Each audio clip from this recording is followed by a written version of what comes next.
Joe Biden has announced that he will hold regular shadow briefings to correct the briefings of President Donald Trump during the current crisis. So, for instance, when Trump holds a briefing to announce measures to soften the crisis's blow to the economy, Biden will hold his shadow briefing to announce that he can remember when Americans would all sit together around the record player and say the Pledge of Allegiance to Franklin Roosevelt, unless they were black and then they had to sit somewhere else, and that was wrong, and he opposed that, or maybe he was for it. He can't remember anymore. But anyway, it was a different time, and we need to pull together like that again and not let Richard Nixon tear us apart, or whoever it is. And when President Trump holds a briefing to announce increased efforts by pharmaceutical companies to find a vaccine while the government tries to dial back regulatory impediments, Biden will hold a shadow briefing to announce that there used to be a guy he knew named Corn Pop, or Popcorn, or maybe it was buttered popcorn because that's awfully good. And anyway, he was a real tough character who used to make fun of Joe because the hair on Joe's legs used to bleach blonde in the sun, and Popcorn would say, "Hey, blondie legs." So Joe wrapped a chain around his hand and just beat the living crap out of the guy, and he'll do that to Trump too if he's not careful. You just wait. Biden says he'll also try to make his briefings more entertaining than Trump's by holding fun contests where Joe will try to guess what state he's in, and if he gets it right, he wins a nap. And if he's wrong, he'll just stand there staring into space for a few minutes until his wife comes to take him home. Biden also says he's devised a new campaign slogan for the crisis: vote for Joe. After all, nobody lives forever. Trigger warning, I'm Andrew Klavan, and this is The Andrew Klavan Show. I feel hunky-dunky, life is tickety-boo.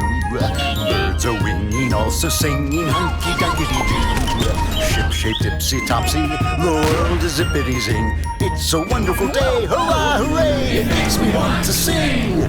Oh, hurrah, hooray! Oh, hooray, hurrah! All right, let's take stock and try to figure out where we are here. Throughout the West, governments are shutting down their economies because their computer models are predicting such a large number of virus cases that it would overwhelm medical facilities. Some places it already has. They're trying to make the disease spread slower so the hospitals can handle the cases, and that makes sense. But whatever measures governments take, they're going to have a damaging effect on the economy, which also will increase the store of human misery, possibly by a lot. And that also needs to be taken into account. The problem is the emotional power of imagined deaths is stronger than the emotional power of imagined economic depression, which makes everyone skew their decision-making towards safety rather than productivity. It's also good politics, as no one wants to be accused of putting money above human life. But of course, that's not necessarily the best thing. A crashed economy can destroy lives in so many ways that are hard to calculate. It's worth measuring the effects of the cure against the effects of the disease, and our response depends on what the numbers are. Here's the thing. We don't know what the numbers are. We're still not sure of the percentage of people who die from the disease because we're still not sure how many people actually have the disease, so we can't calculate the percentages. And also percentages spike and they fall at different times. There have been moments when flu was killing almost 8% of the people who got it, but on average it's 0.1%. The numbers out of Italy seem very bad, but they're a very unhealthy society. Some years they actually lose more people to flu than we do. And their record keeping sucks. They're counting traffic deaths as part of the coronavirus fatality rate.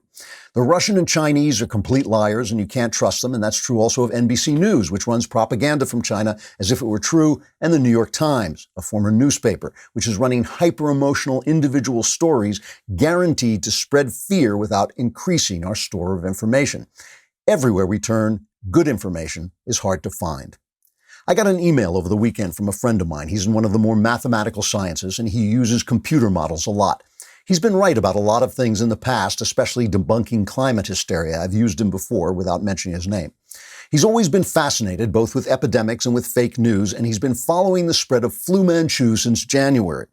He says there are two basic ways to try to predict what will happen: computer models that basically extrapolate from present numbers, and calculations that include on-the-ground numbers and human reactions.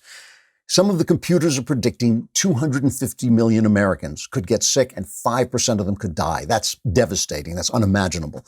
My friend's math says it's going to be many, many fewer cases, down around 150,000, maybe 200,000, and many fewer deaths, somewhere around 2.5 weeks worth of traffic fatalities.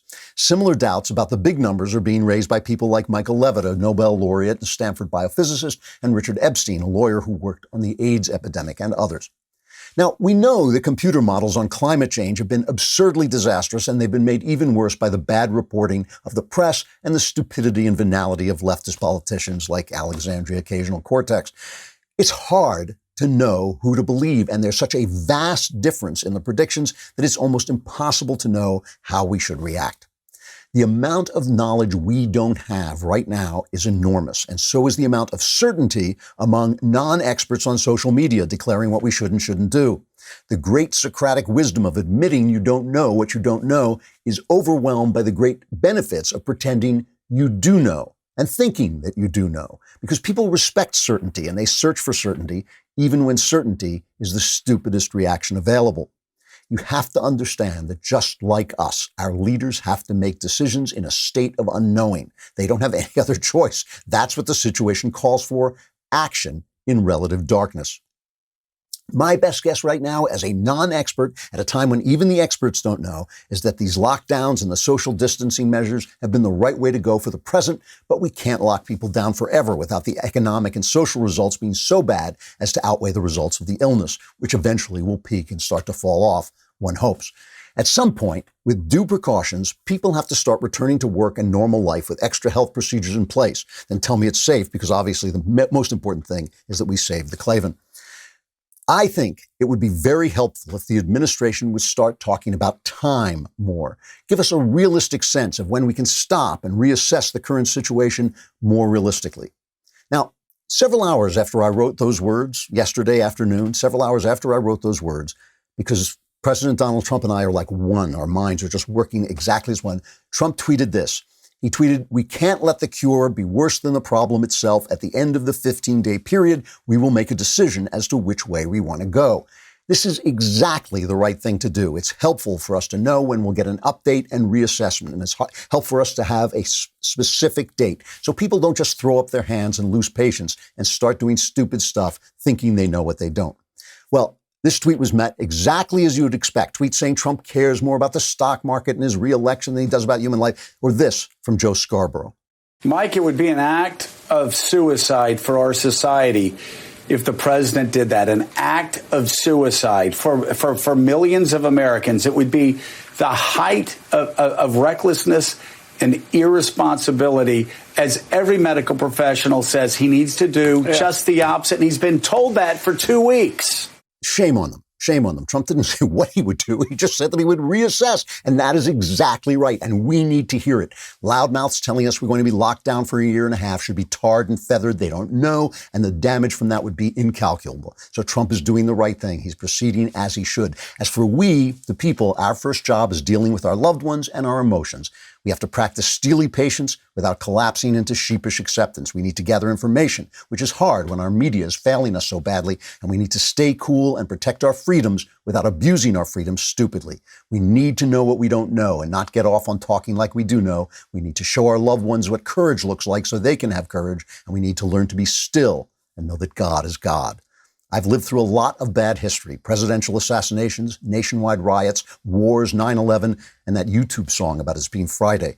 This is genuinely a tough situation, but it will pass. And I think it's going to pass sooner than we fear. What's going to matter in the end is how we behave during the worst of it. This is when we learn who we are and whom we can trust. So let's talk for a moment about Tecovas boots, because as soon as I get out of here, I'm going to start to show people my beautiful Tecovas boots. I want them to see them.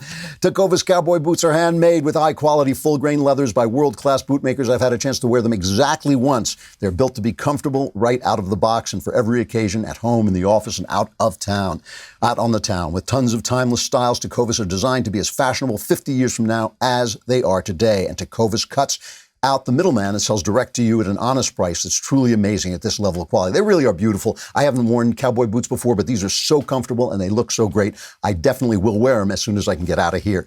So do what I did. Get yourself a pair of Tecovas cowboy boots today at tecovas.com/Klavan. That's TECOVAS.com/Klavan, tecovas.com/Klavan. I know what you're saying. You're saying Tecovas. Anybody can spell Tecovas. How do you spell Klavan? Klavan, there are no E's in Klavan. All right.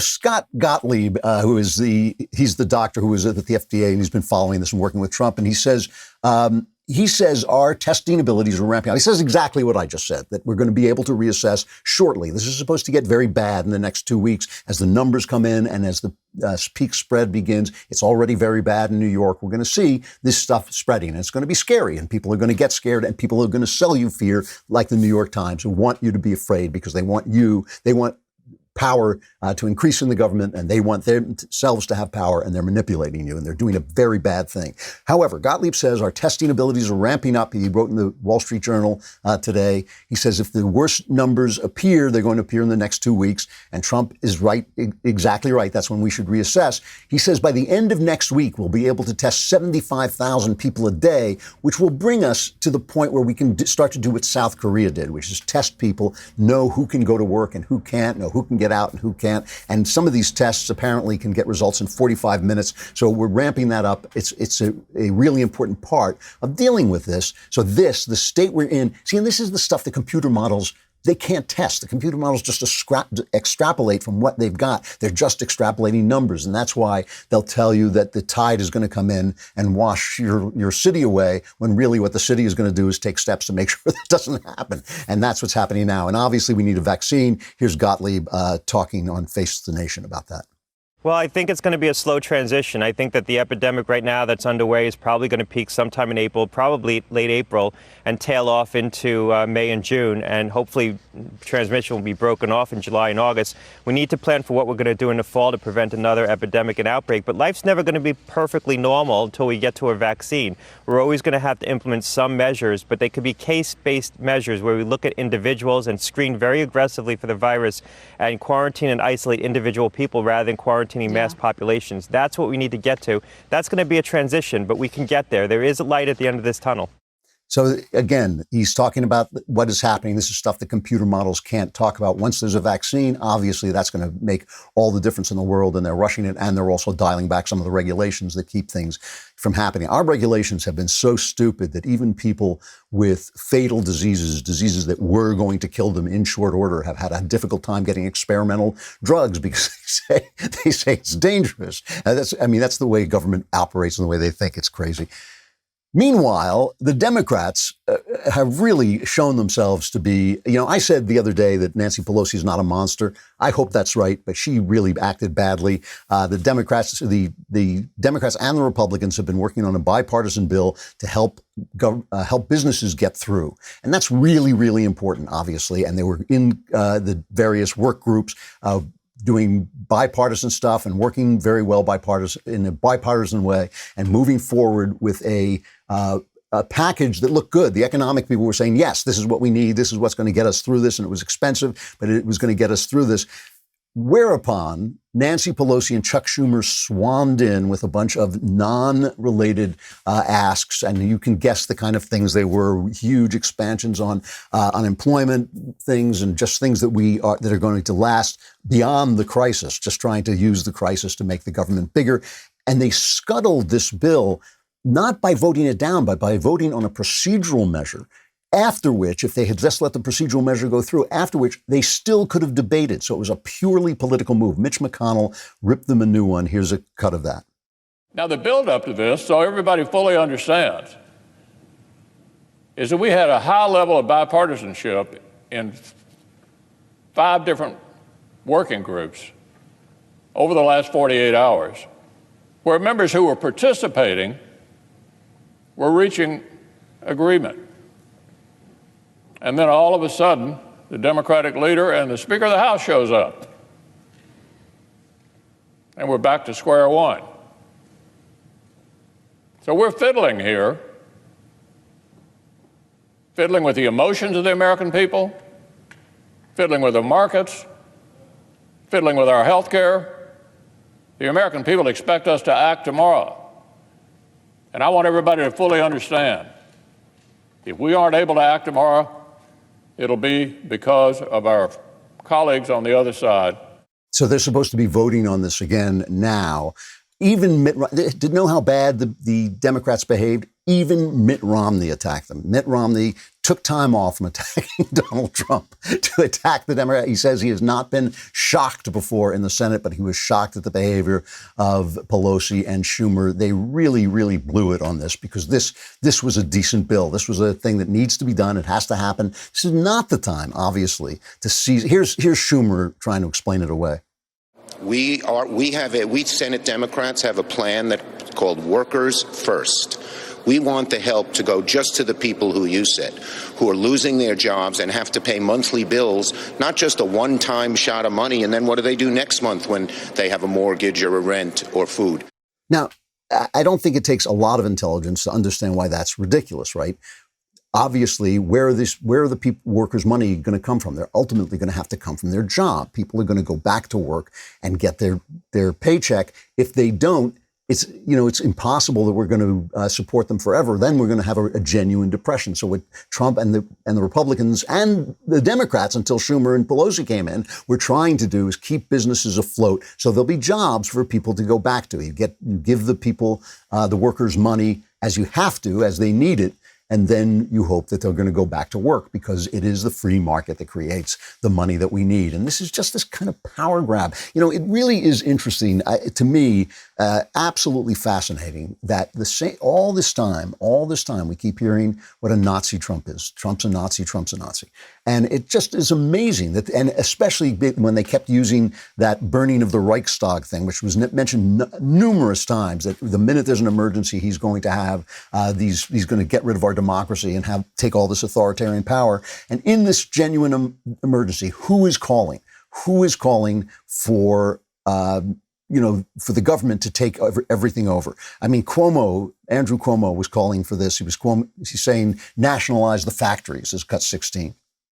I think the federal government should order factories to manufacture masks, gowns, ventilators, the essential medical equipment that's going to make the difference between life and death. It's not hard to make a mask or PPE equipment or a gown, but you need companies to do it. We have apparel companies that can make clothing. Well, then you can make a surgical gown and you can make a mask, but they have to be ordered to do it. It's utterly ridiculous and it's utterly wrong. And Trump, oddly enough, gets it exactly right. Trump says he rejected this, cut 17. Why not use it now if that would answer their pleas for help? Well, we are using it now. The fact that I signed it, it's in effect. But, we're a country not based on nationalizing our business. Call a person over in Venezuela, ask them, how did nationalization of their businesses work out? Not too well.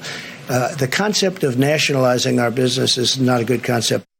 So it is fascinating and worth remembering. It's worth remembering who stood up for our system. But play the Pence cut of Pence describing why they're not taking power away from the states.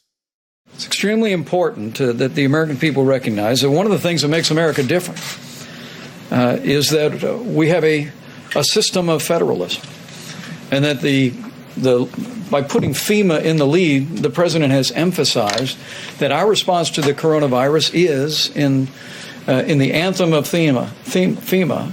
It is locally executed, state managed, and federally supported. We want the people on the ground, the decision makers, to have what they need. We want states to be able to manage the unique circumstances in their states. Ideas expand to fulfill their natural conclusions. That's what they do. They go to their absolutely natural conclusions. And so the people who believe in government are always going to make government bigger, and they're always going to be, scratch a socialist, you find a tyrant every single time. It is the belief not in nationalism, not in any ism. It's a belief in human beings, in human freedom, and the things that make businesses work and the things that power people. That's what really works. And that's what we're seeing now. We're seeing the good ideas reach their natural conclusions as well as bad ideas. Speaking, however, of good ideas, if you've tried everything from pills to pillows with little success of getting any sleep, it's time for you to try Ebb. Now, as you know, I don't sleep, so I don't really know anything about this. But I did test out this Ebb machine. It's a wearable solution. It fits over the forehead and gently and precisely cools the forehead to reduce racing thoughts. And it does give you this sense of being kind of far away. It's almost like meditating. It really is an interesting thing. The mind's normal way of dealing with stress and challenges, and we're all very stressed right now, is to be on guard and more vigilant, the reverse of what's needed for a restful night's sleep. But brain imaging studies followed by 3,800 nights of clinical studies by renowned sleep researchers revealed a revolutionary new way to sleep. Traditional sleep aids shut down your mind and body completely, but Ebb is 100% natural. Ebb works with your brain's natural rhythms to help you sleep the way your body was meant to.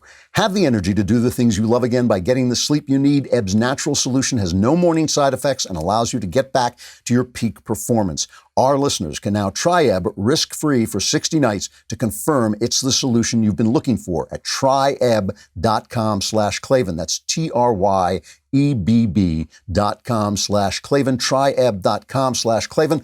Order today to get the sleep you need and deserve. But, now you know how to spell Tryebb. But, I mean, come on. How do you spell Klavan? There are no E's in Klavan. There are no E's in Klavan. It's Klavan.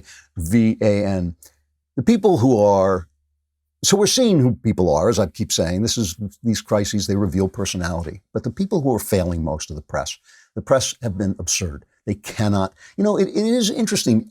You can trace some stupid stuff Trump has said. I've said this. I mean, most of Trump's flaws are located beneath his nose and above his chin, it's right there in the mouth. And he says stuff I wish he hadn't said. And he has said stuff, this is all going to go away. And we've only got 15 people who are sick. And that's the way, he did say all that stuff. There's no question about it.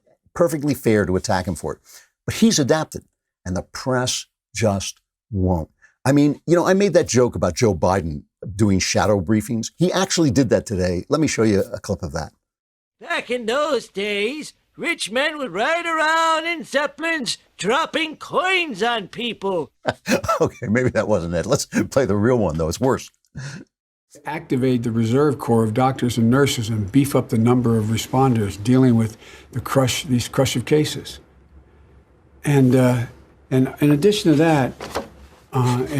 that, we have to make sure that we. He's gesturing. You can't know why he's gesturing to the people. Help me out here. Give me some. I'm lost. I've lost my. Oh my goodness. So these are the guys that and Bernie Sanders is saying we need new thinking. New thinking. He hasn't had a thought since 1932. That's the guys they're going to offer us instead. So Trump has said things he has, but he's adapted, but the press just wants him. So Trump got in a fight with Peter Alexander from NBC, or as we call it, the Wuhan News Network. And I want to play the clip that's going around. There's a clip that is the clip that's going around, which is cut 5, okay? Because Trump just blasted Peter Alexander after he asked what seems like a kind of a harmless question. What do you say the Americans were scared, though? I guess nearly 200 dead, 14,000 who are sick, millions, as you witnessed, who are scared right now. What do you say to Americans who are watching you right now who are scared? I say that you're a terrible reporter. That's what I say. I think it's a very nasty question, and I think it's a very bad signal that you're putting out to the American people. The American people are looking for answers, and they're looking for hope. And you're doing sensationalism, and the same with NBC and Comcast. I don't call it Comcast. I call it Concast. Let me just for whom you work. Let me just tell you something. That's really bad reporting. And you ought to get back to reporting instead of sensationalism. Let's see if it works. It might and it might not. I happen to feel good about it, but who knows? I've been right a lot. Let's see what happens. He lost his temper, and of course, this is covered. Oh my goodness gracious! They actually thought this was news. They actually thought it was news that he reamed this reporter, and they kept saying it was a softball. Alexander himself went on TV and said, "No, it was a softball. I was just trying to get him to give us hopes, to please be a leader, give us hope." Here's Alexander lying.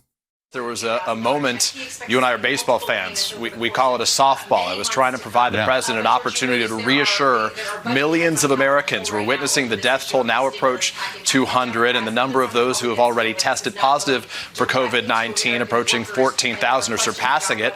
What he would say to Americans who were scared. The president, as you witnessed instead, took it out on me and said that I was a terrible reporter. I mean, clearly this was an opportunity for him to be positive and to be uplifting, optimistic as he likes to be. You're a lying dog-faced pony soldier. If Joe Biden hadn't said it, I was going to say exactly that. Joe took the words right out of my mouth. He is a lying, dog-faced pony soldier. Whatever the hell that means, that's what he is. Because here's the context, okay? Before, when Trump was saying it might work and it might not, you heard that? It sounded like he was just asking to give Americans hope. But play what went on before this. Oh, wait, let's stop before you play it. Let me just explain for those of you who are trying not to watch the news. I understand that. There's a drug out. It's a drug that's used it's a combination of drugs used to treat malaria. It has a very hard name to pronounce. It doesn't matter.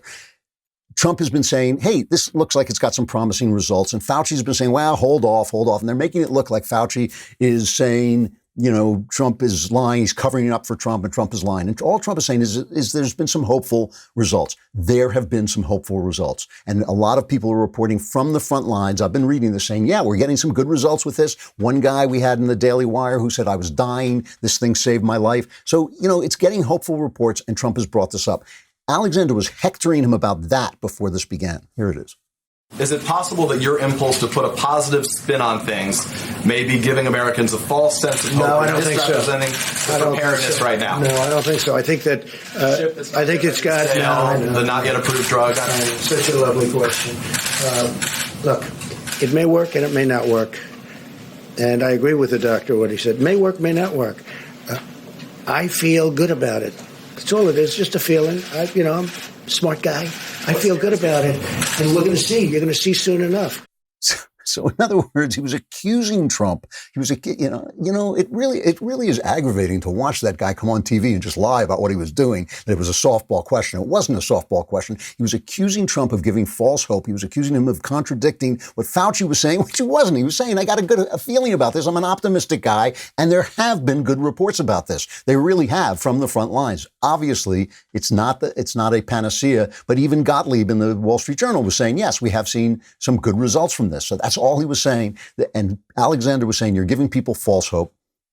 And then he went on and said, but what are you saying to people who are scared? Well, if you're giving them false hope and they're scared, that's when he went off on him. And he is a lying dog-faced pony soldier when he says he was just throwing him a softball. Just not true. Andrew Cuomo, who's obviously maneuvering to 2024. He's obviously going forward, I think he's making Biden look bad because he is a much more intense guy. I think he's like a really, really bad guy, Andrew Cuomo. But anyway, he's maneuvering for 2024, trying to look good. He gave a press conference where he talked about the same drugs. He talked about the exact same drugs and how they're having some good trials, getting some good results on the front lines. Here's Brian Stelter, Dan Rather, and who's the other one? Woodward and Bernstein, Carl Bernstein, discussing that press conference. Real leadership of the kind the President of the United States should have provided to the American people throughout this crisis and has not.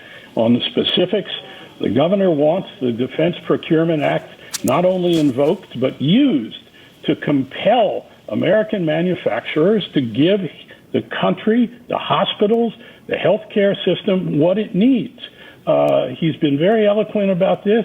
He and the other governors, and Larry Hogan, who's chairman of the National Governors Conference, Cuomo is vice chairman, they are showing the kind of leadership that we need in this country. We are fighting the fake news. It's fake, phony, fake. It's amazing to me. It is just amazing to me. Cuomo was saying the same thing, except for the fact that Cuomo wants to nationalize business. He wants the government to take over business. And you don't need me to tell you this, that if it happens that people like my friend who say this is not going to be anywhere near as bad as the computers are saying it is, if they turn out to be right, anything that Trump has done is going to have been too much. I mean, there's no way Trump can come out of this a winner. They've got him in this kind of whipsaw where if he does a lot, then he's doing too much. And if he doesn't do enough, he's not doing enough. I mean, it's just utterly absurd. Trump, like everybody, is moving in the dark. They're getting information as fast as they can. They're acquiring the information and they're trying to adapt. Which people do you think are going to adapt better? People like Trump or people like the press who keep doing the same damn thing over and over and over again? Let's just take at least a look at Trump doing what I think he should do, which is being as upbeat as he can while being as realistic as he can. This is clip 1. I want to say that I know that this is a challenging time for all Americans. We're enduring a great national trial, and we will prove that we can meet the moment. I want to assure the American people that we're doing everything we can each day to confront and ultimately defeat this horrible, invisible enemy. We're at war. In a true sense, we're at war, and we're fighting an invisible enemy. Think of that. For those of you who are feeling alone and isolated, I want you to know that we are all joined together as one people, eternally linked by our shared national spirit. We love our country, a spirit of courage and love and patriotism. No American is alone as long as we are united, and we are united. We're very united. People are saying things now that 3 weeks ago, they didn't talk that way. We're very united. I mean, is that going to get any play? Of course not. It's not going to get any play. They're not going to let him look like the president or anything. They're not going to put that stuff on. That's on they got that off C-SPAN. That's where it's going to. The press. What do people care about? What do you care about? You care about when this is going to be over. You care about how do you stay safe? How do you keep your family safe? What's the effect on the economy going to be? Is the economy going to come back after this is over? I mean, these are big things that people care about. What don't you care about? You don't care about Peter Alexander's feelings. Nobody except Peter Alexander's best friend, maybe his dog, cares about Peter Alexander's feelings. Nobody cares what these people think of Trump. 0 people care what they think of Trump. We get it already. Believe me, we've listened to 3 years of this stuff. They should be reporting the news. They just have lost the ability to do that. All right. Have you been watching the All Access promos? These are really good. I did one on Thursday. I'm going to do one next Thursday as well. You can go over to dailywire.com and check them out. Jeremy Boring and Ben Shapiro kicked it off. They did the first one, and then we all did one each day. The only important one is mine, obviously, but you just want to skip ahead to that, or maybe just watch some of the others to see how it's not done. But we'll continue all of this week. It's at 8 p.m. Eastern, 5 p.m. Pacific. All Access Live is a lot more relaxed than our normal programming. It's less focused on bringing you news and information and more about sitting down with you at the end of a long day. We've been getting a lot of amazing messages. I got to tell you, by the way, I love this. I love communicating with you. I'd so much rather talk to you than just hear myself talk. I'm interested in your opinions. I'm interested in what's bugging you. I'm interested in your questions and answer them the best I can. And I just like hearing you're there. I like hearing you say hello. I think these live streams are great for not just our viewers, but they're great for us. So thank you for showing up. The show is intended for our All Access members, but during this national emergency and time of isolation, we've opened it up to all our members, and in so doing so accelerated the launch. So please let us know what you think of it. If you're around at 8 p.m. Eastern, 5 p.m. Pacific tonight and all week, join us on the All Access Live show over at dailywire.com. Come on over to dailywire.com and subscribe so you get all the good stuff.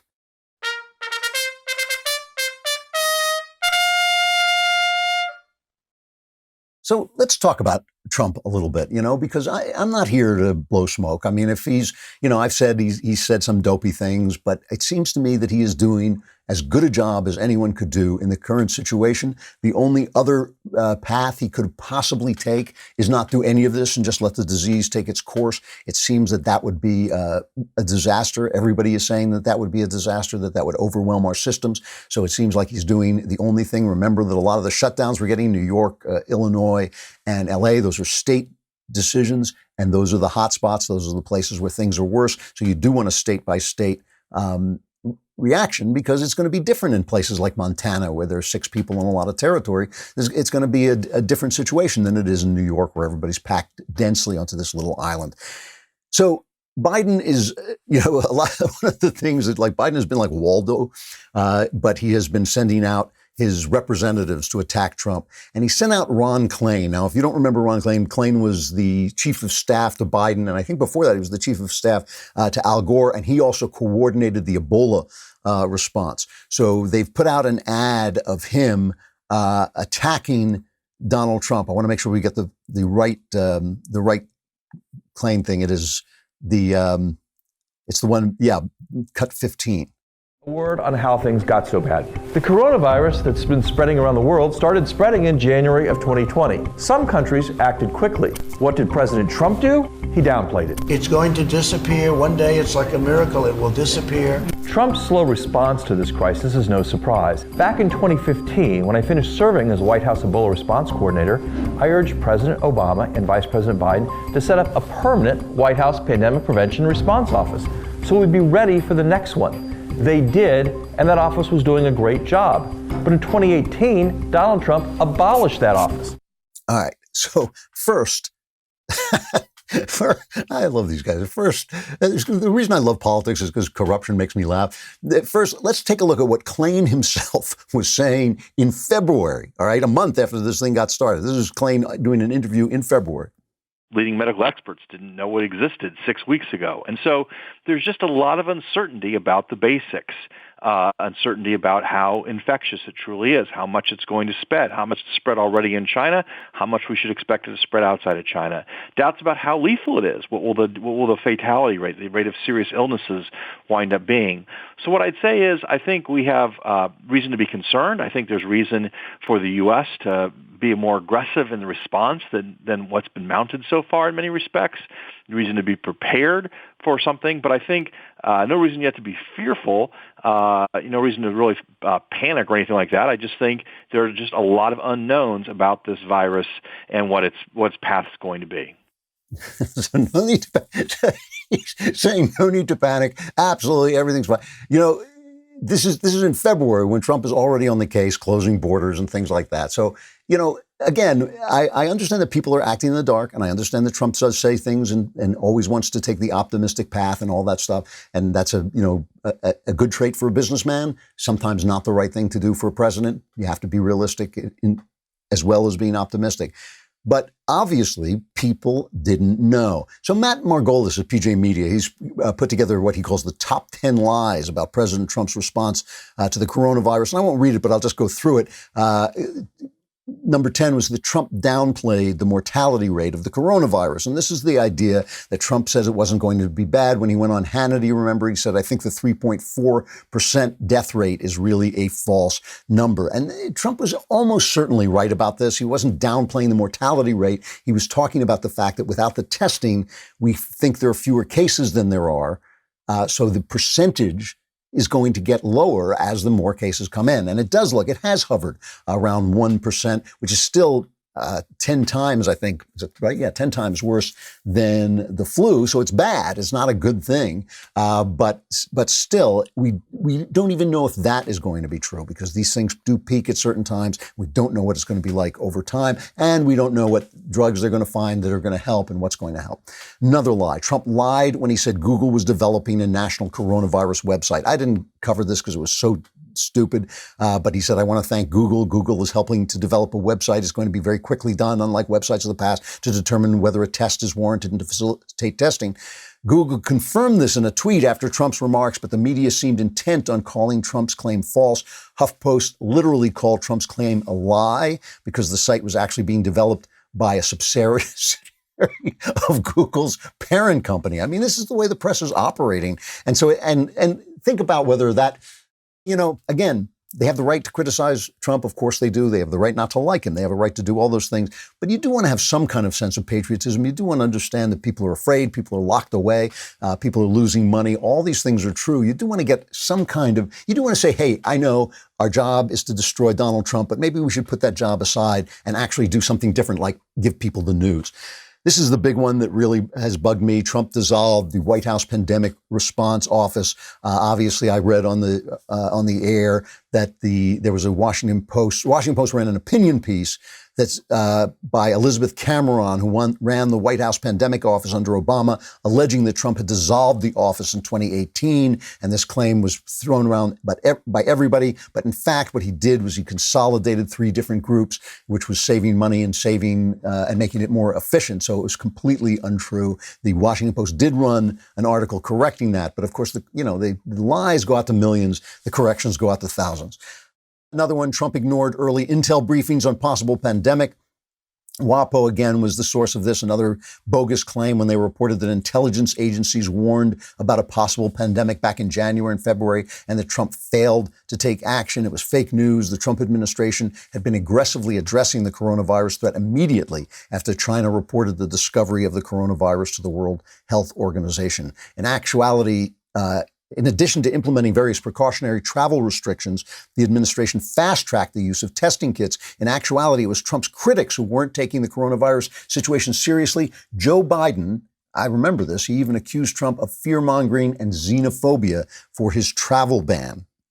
I mean, this is, it amazes me. What I love about this is these guys are like psychopaths. They do these horrible things. The press does these horrible things. And then when they're attacked and when Trump goes off on them, it's like, he's us. You're attacking us, who everybody loves. When you attack us, you attack the First Amendment. They're liars. They're liars, and they have an agenda, and that's what they're selling. Another lie, Trump cut funding to the CDC and NIH. That's not true. He increased funding. And Trump muzzled Dr. Fauci. Obviously, Fauci himself said this is not true. He says, I've never been muzzled ever, and I've been doing this since Reagan. He said, I'm not being muzzled by this administration. And obviously, he's not. He's gotten up and sometimes contradicted something that Trump said, or at least said it differently. Not only is he not being muzzled, Trump is obviously listening to him. Another one, Trump told governors they were on their own. We covered that. That was an amazing thing where Trump said, it's faster to go to the source to get the medical equipment you need. So go there yourself and we'll back you up if you can't get them there. But it would be faster if you get them yourself. And they just said, they cut all that out, just said, get it yourself. And of course, again, they issued corrections, but the lie goes out to millions. The corrections go out to thousands, and they know it. They know it. Trump turned down testing kits from WHO. A Politico hit piece from early March claimed that the World Health Organization offered the United States coronavirus testing kits, but he refused to accept them. Also not true. There were no discussions between WHO and CDC about who providing COVID-19 tests to the United States. And the big one, of course, is that Trump called the coronavirus a hoax. AOC said this on Jake Tapper, repeated this lie. He never said it. He said that the way the press was treating it was a hoax, the way the press was trying to use it as his Katrina, his big downfall. That's what they've been trying to do. Trump has gotten it right. He's right. Trump has gotten it right more often than people give him any credit for. He's doing a good job. All right, a final reflection, and this is, I think, the most important thing of all. What do we watch on television while this is going on, while we're locked away? Interestingly, they're releasing a couple of first-run movies that would be in the theater, and they put them on pay-per-view and on Amazon Prime. They're $20, which is expensive, but if you're watching with your spouse, that's $10 for a first-run movie, so not as bad. My wife and I watched The Invisible Man with Elizabeth Moss. This is by Lee Winnell, who is a talented guy. He's written a lot of good horror stuff. I think he wrote Insidious, which was kind of scary, and he wrote, what did he write? He wrote Dead Silence, Insidious, and Insidious Chapter 2, and he's made this film, The Invisible Man. Elizabeth Moss, really good performances. Elizabeth Moss, she plays a girl who has escaped from an abusive relationship, and then the guy allegedly kills himself. This is early on in the picture, and now she claims he's come back and he's invisible. Here's a quick clip. He has figured out a way to be invisible. You know exactly what I'm talking about. He's not dead. I just can't see him. Okay. Now, I agree with you. Adrian was brilliant. But it wasn't because of anything he invented. It was how he got in people's heads. You think about it. He came up with the perfect way to torture you, even in death. So it's a beat-by-beat thriller. It's nothing really original. It has two really good scenes in it that are above grade, but mostly it's just a real good programmer, kind of a B-movie, but really well done and very fun and exciting and not too scary, so my wife would watch it, which I appreciated. And it's uplifted by a lot of star power. Elizabeth Moss is excellent. As you see there, she plays the part really well because she's not like complete, she's a personality who has been almost destroyed by this guy, and she plays it like that. She plays it that she's really hurt, and she plays, when she's talking, she looks crazy, so even you wouldn't believe her, which is really good. The guy who's sitting next to her, if you're watching the clip, the black guy is named Aldous Hodge. He's terrific. I mean, he has very tough to be kind of the male presence in a female-led drama. You know, it's very tough not to look kind of second-rate and weak, but he really plays this part well. And Storm Reed, who was in another picture called, I think it was called Don't Let Go. Plays the young girl, Aldous Hodge's daughter. Terrific actress. They really have a lot of charisma is the word I'm looking for, and they all do a great job. We really enjoyed it. Took us out of ourselves for a couple hours, which is what you're looking for right now. The Invisible Man, if you can afford the $20 and have somebody to watch it with, so cut the price. Definitely worth your while. All right. Stay cool. We'll be back again tomorrow with more, and we're going to stay cool as well. I'm Andrew Klavan. This is The Andrew Klavan Show.